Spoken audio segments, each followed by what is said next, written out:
Ihanda ang iyong sarili. Ihanda ang iyong sarili sa mga bagay na maririnig at mapapanood mo. Dahil aking ipapaliwanag kung paano nagsimula ang bangungot ng Pilipinas na nagresulta ng labis na paghihirap sa ating mamamayang Pilipino. Aking isasiwalat ang tunay na istorya sa pagitan ng mga Aquino at ng kilalang pamilya na Cuangco. Lahat ng yan, dito mo lang malalaman sa channel na ito. Katanungan, saan galing ang yaman ng pamilya Cuangco? Taong 1899, nang sumiklab ang tinaguriang Philippine-American War. Sa panahong ito, ay si Aguinaldo ang presidente ng ating bansa.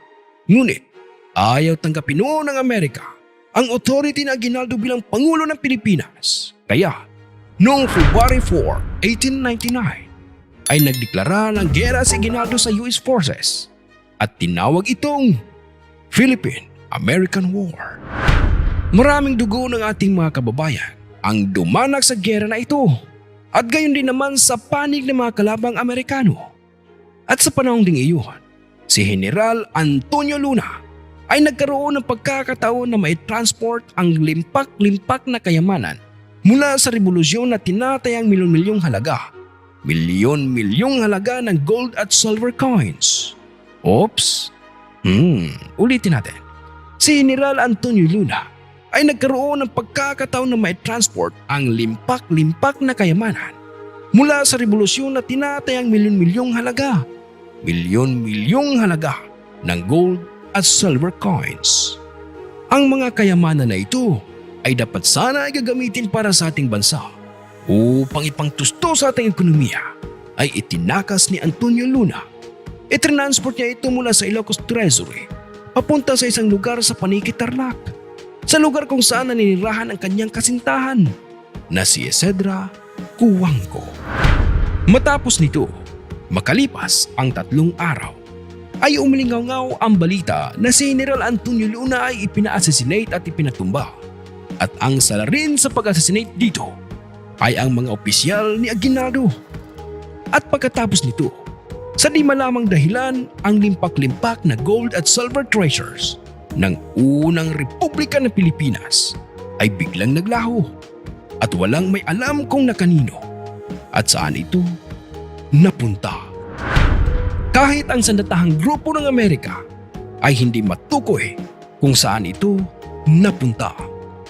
Lumipas ang ilang buwan at nang sumapit ang taong 1900, walang ano-ano at biglang sumiklab ang pangalan ni Isidra Cuangco bilang pinakamayamang babae dito sa bansang Pilipinas.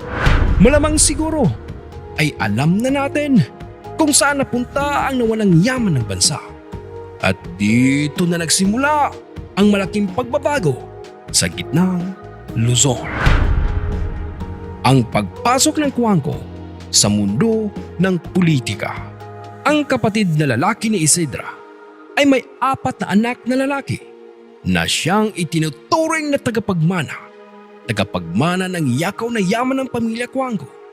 Sa panahong ito, ang pamilya Cuangco ang pinakamaimpluwensyang pamilya sa buong bansa. At dito na nagsimula ang bangungot ng ating mga mahal na magsasaka. Ang 4 na magkakapatid na ito ay sinimulang gawin ang kanilang mga masasamang balak. Pinilit nilang pahiramin ng pera ang mga magsasaka at ang magsisilbing kolateral sa kasunduang ito ay ang kanilang mga lupain. Kapag hindi nakapagbayad sa tamang oras ang mga magsasaka, ay walang dalawang salita na hahatakin nila ang mga lupain ng mga ito na wala kahit katiting man lang na konsiderasyon. At unti-unti, dahil sa ganitong sistema ng pamilya Cuangco, ang mga lupain mula Tarlac, Pangasinan, Nueva Ecija ay napasa kamay ng pamilya Cuangco. Hanggang sa taong 1930 ay kinilala ang pamilya Cuangco bilang pinakamalaking landowning clan sa gitnang Luzon. Lumalabas sa pag-aaral na tinatayang nasa 12,000 hectares na mga lupain ang kanilang pagmamayari. Dahil dito ay nagawa nilang kontrolin ang produksyon ng palay sa buong probinsya ng Tarlac. Pero Hindi pa dito natatapos ang kanilang paghahangad sa kapangyarihan. Dahil ang ama ng 4 na magkakapatid, si Milicio Cuangco, ay nagawa pang tumakbo sa pagkakongresman. At dito na nagsimulang pasukin ng pamilya Cuangco ang mundo ng politika. At ang iba pa nga sa kanila ay naging gobernador, kongresman, mayor, at ang pinakamatindi sa lahat, si Maria Corazon Cuangco Aquino, ay nahalal bilang pangulo ng ating bansa. Oo kapatid, huwag mong sabihin sa akin na hindi mo alam na may lahing Cuangco si Cory. Yan ang kanyang apelyido sa pagkadalaga. Napalitan lang na mapangasawa niya si Ninoy Aquino. Bueno, hindi naman kita masisisi dahil kadalasan nga naman sa ating mga libro ay Cory Aquino lang ang nababasa at Cory Aquino lang ang kadalasang bansag sa babaeng ito. Hindi madalas na idikit sa kanya ang apelyido na Cuangco dahil puspos ng kontrobersya ang mga Cuangco at ayaw madungisan ni Cory ang iniingatan niyang pangalan. Kaya hindi niya ina-emphasize ang kanyang apelyido sa pagkadalaga. Bueno, narito at aking ipapaliwanag sa inyo. Ang isa sa 4 na magkakapatid na Cuangco, si Jose Cuangco, ay nagkaroon ng anak na babae na pinangalanan nilang Maria Corazon Cuangco o mas kilala sa bansag na Cory. Nagkalaunan ay nakipag-asawa sa anak noon ng kongresman ng Tarlac at ang kanyang napangasawa ay walang iba kundi si Ninoy Aquino. Sa ganitong paraan, ang dalawang makapangyarihan at ang maimpluwensyang pamilya sa Tarlac, ang Aquino at ang Cuangco, ay naging isa. Dahil sa bagong alyansa na ito, ay mas lalong mapapalawag ng dalawang pamilyang ito ang kanilang impluwensya.